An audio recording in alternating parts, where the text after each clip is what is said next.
తమిళ star heroes Suriya కొత్త Tamil pan India cinema Retro release అయి నిన్న బుధవారంతో 14 రోజులు అంటే 2 వారాలు కంప్లీట్ అయింది.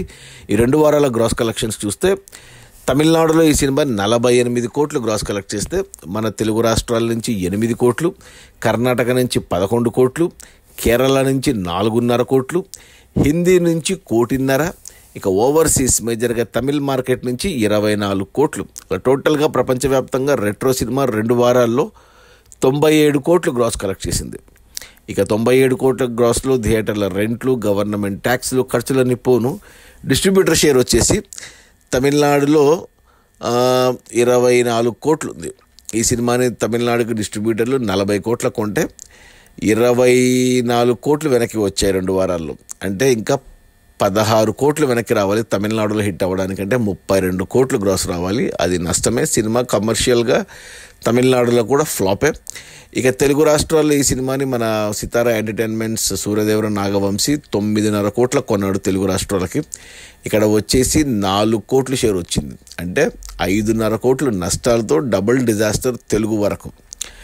ఇక కర్ణాటకకి ఈ సినిమాను డిస్ట్రిబ్యూటర్లు 8 కోట్ల కొంటే కర్ణాటకలో వచ్చేసి 5 కోట్లు వచ్చింది. అంటే 3 కోట్ల నష్టాలు కర్ణాటక డిస్ట్రిబ్యూటర్లకి.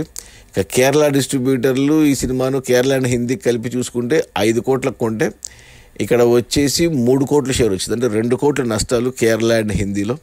ఇక ఓవర్సీస్ మేజర్గా తమిళ్ మార్కెట్కి ఈ సినిమాను డిస్ట్రిబ్యూటర్లు 18 కోట్లకు కొంటే ఓవర్సీస్ నుంచి 12 కోట్ల షేర్ వచ్చింది. అంటే 6 కోట్ల నష్టాలు ఓవర్సీస్లో. సో అన్ని ఏరియాల్లో నష్టాలే. సో ఈ సినిమాను డిస్ట్రిబ్యూటర్లు ఓవరాల్గా 80 కోట్లకు కొంటే 2 వారాల్లో వచ్చేసి డిస్ట్రిబ్యూటర్ షేర్ వచ్చేసి 49 కోట్లు ఉంది. అంటే ఆల్మోస్ట్ ఒక 50 కోట్లు అనుకుంటే ఇంకా 31 కోట్లు రావాలి సినిమా హిట్ అవ్వడానికి. ఇప్పటికీ 60% రికవరీ అయింది, ఇంకా 40% రావాలి.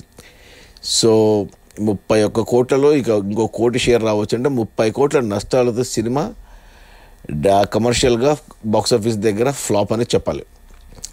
అది మన సూర్య రెట్రో రిలీజ్ అయిన మొదటి 2 వారాల్లో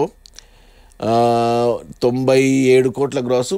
అందులో డిస్ట్రిబ్యూటర్ షేర్ వచ్చేసి 49 కోట్లు.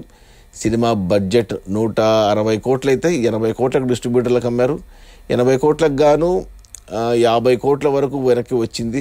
60% రికవర్ అయింది. ఇంకా 30 కోట్లు రావాలి. సో 30 కోట్ల నష్టాలతో సినిమా కమర్షియల్గా డిజాస్టర్. Okay, bye.